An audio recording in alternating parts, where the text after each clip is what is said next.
Essentiel avec l'IHEPS. Aujourd'hui, faites-nous confiance. Demain, vous nous direz merci.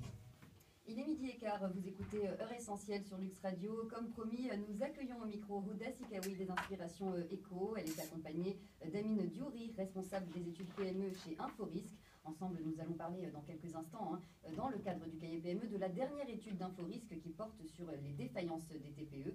Bonjour à tous les deux. Bonjour. Huda Sikawi, avant de commencer l'interview, à vous la parole. L'invité du cahier PME des Inspirations Éco, avec Huda Sikawi. La très petite entreprise est une nouvelle fois dans la tourmente. Dans une conjoncture économique difficile, cette catégorie d'entreprise lance un SOS.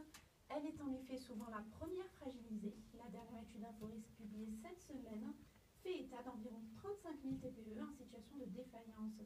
Placée dans un contexte, cette radioscopie laisse entendre une nécessité d'assurer de nouvelles conditions de développement des TPE. Les stratégies nationales tendent aujourd'hui à augmenter la proportion de cette catégorie d'entreprises. Citons à ce titre le statut de l'auto-entrepreneur récemment adopté qui vise à booster l'entrepreneuriat et à faire émerger à terme de nouvelles TPE. Amine Diouri, responsable des études PME à Inforisque, nous décrypte la situation des TPE. Bonjour Amine. Oui, bonjour. Quel est le principal constat aujourd'hui qui a été dressé par la dernière étude Inforisque? Alors, je voudrais juste, avant de commencer, dresser une petite cartographie de la TPE aujourd'hui par rapport à notre tissu économique.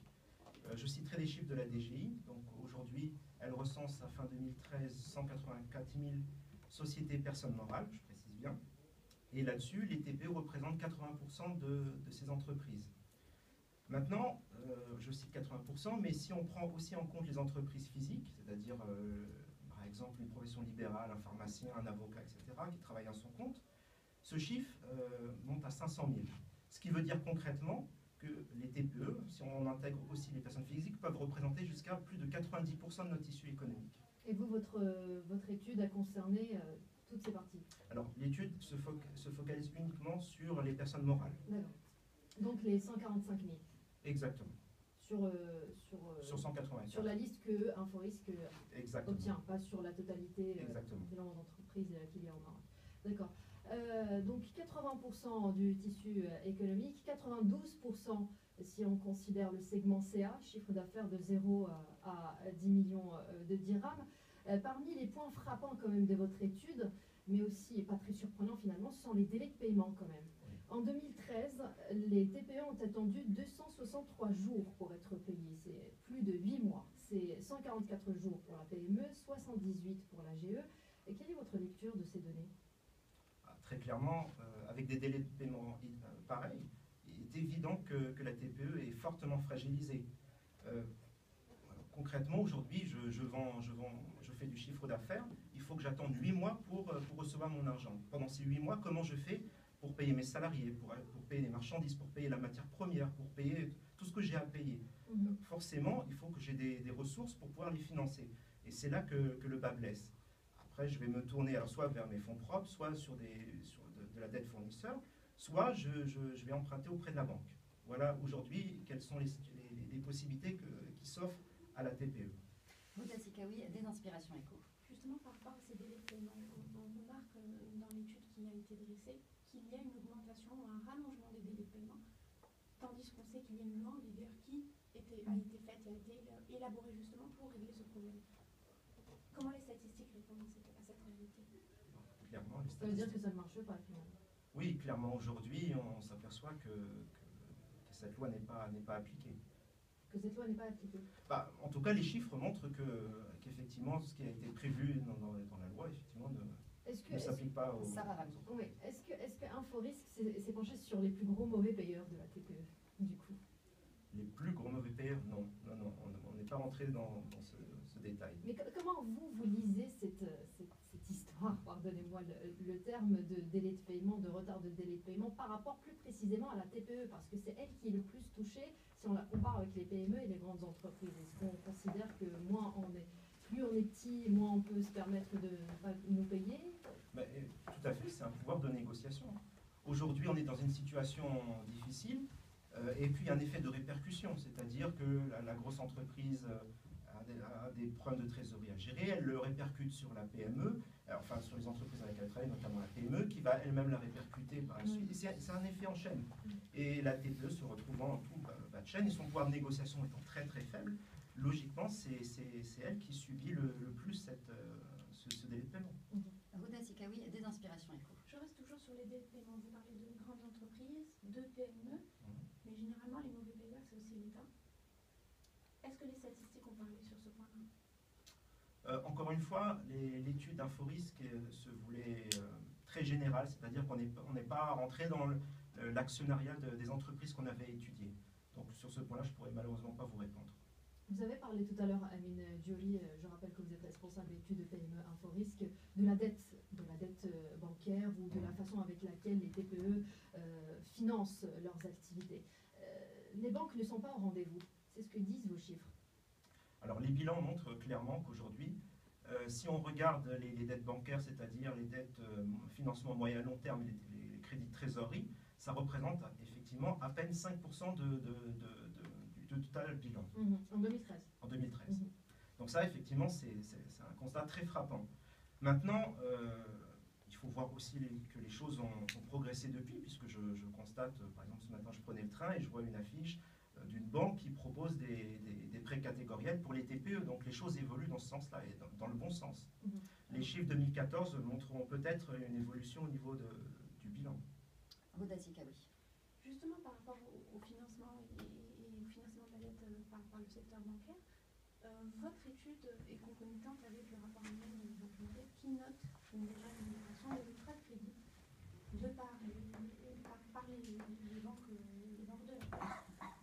Est-ce qu'aujourd'hui, réellement, la question est de savoir si les banques sont frileuses ou si c'est une culture pour la catégorie d'entreprise des TPE de ne pas aller se financer par le secteur bancaire?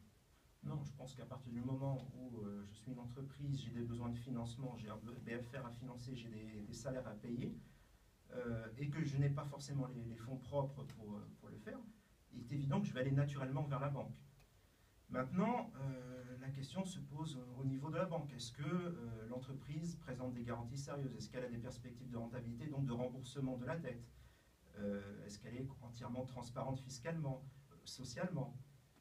Est-ce que les banques ne demandent pas trop de garanties? Voilà, toutes ces questions rentrent en jeu. Mais moi, si je suis entreprise et que je dois me financer, évidemment que je vais me tourner vers la banque. Mais les chiffres d'Inforisque ne mettent pas en évidence toutes ces questions. La réponse, en tout cas, à toutes les questions que vous venez d'énumérer. Tout à fait, mais l'objectif de cette analyse, c'était surtout de poser un constat.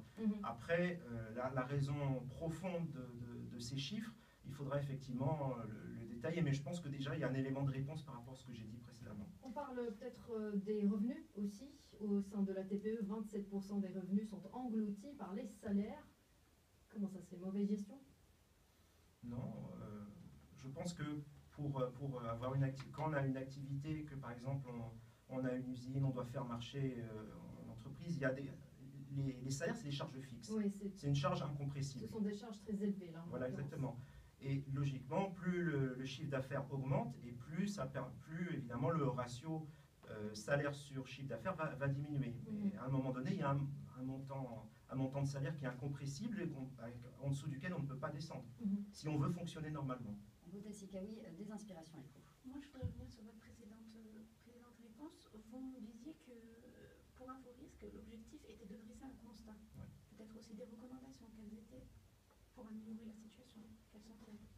Alors, effectivement, l'objectif de l'étude, c'était de poser un constat à travers différents indicateurs. Maintenant, l'idée, c'est de dire pour chaque indicateur, par exemple, je vois que le chiffre d'affaires, au niveau du chiffre d'affaires, ça baisse de 6% entre 2012 et 2013. Comment créer des opportunités de croissance pour ces entreprises? Alors, est-ce que c'est en leur proposant des aides à l'exportation, puisqu'on voit aujourd'hui que l'exportation ne représente qu'à peine 4% de leur chiffre d'affaires? Ça peut être une première piste. Les délais de paiement. Bon, alors, on sait qu'aujourd'hui, il existe une loi, mais qui n'est pas encore appliquée dans les faits. Est-ce qu'il ne faut pas faire quelque chose spécifiquement pour la TPE? Des charges qui s'alourdissent avec le temps, ce qui grève la rentabilité. Est-ce qu'on ne devrait pas proposer des exonérations sur certains types de charges pour aider justement ces entreprises à accroître leur rentabilité?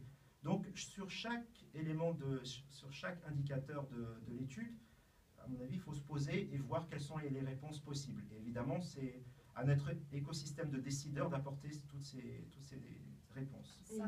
Et parmi les mesures proposées, justement, le statut de l'auto-entrepreneur, Huda Sikawi en parlait tout à l'heure dans son papier. Vous qui êtes habitué aux études, le statut de l'auto-entrepreneur prendra combien de temps, selon vous, pour donner ses fruits? Honnêtement, j'en ai aucune idée. Je ne sais pas combien de temps il faudra pour que ça porte ses fruits. Ce que je sais, c'est qu'effectivement, et comme Ouda le soulignait dans son analyse, un auto-entrepreneur, ça va forcément créer de la TPE, ça va créer de nouvelles TPE. Et donc, si on n'apporte pas de réponse maintenant aux problématiques qui sont soulevées dans l'étude, on travaillera plus tard sur un échantillon qui sera beaucoup plus grand et ce sera beaucoup plus difficile d'y répondre. C'est vraiment le point sur lequel je voudrais insister. Huda Sikawi des Inspirations Éco, ce sera notre dernière question. Justement par rapport à ce statut, à cette augmentation de proportion, selon vous, selon les études que vous avez menées par ailleurs, selon cette dernière étude, quel sera l'impact de cette augmentation de la proportion à terme? Quel impact? On espère évidemment un impact important au niveau de l'emploi. Alors, le statut d'auto-entrepreneur a évidemment été essayé bien avant en France, et on a vu que clairement ça avait créé énormément d'emplois. Le nombre d'entreprises avait augmenté, près de 500 000 entreprises depuis la création du nouveau statut. Évidemment, au Maroc, on espère la même chose. Et c'est vraiment ça le principal point. Sortir des gens qui étaient soit dans l'informel, soit au chômage, et les amener à l'emploi, et donc développer notre tissu économique et notre croissance économique, évidemment. Merci Amine Diouri, je rappelle que vous êtes responsable des études de PME à Inforisque. Merci également à Huda Sikawi des Inspirations Éco. Je rappelle qu'avec vous, nous venons de décrypter une étude d'Inforisque sur les TPE. Il est 12h27 sur Lux Radio, tout de suite la revue de presse internationale avec Chimène.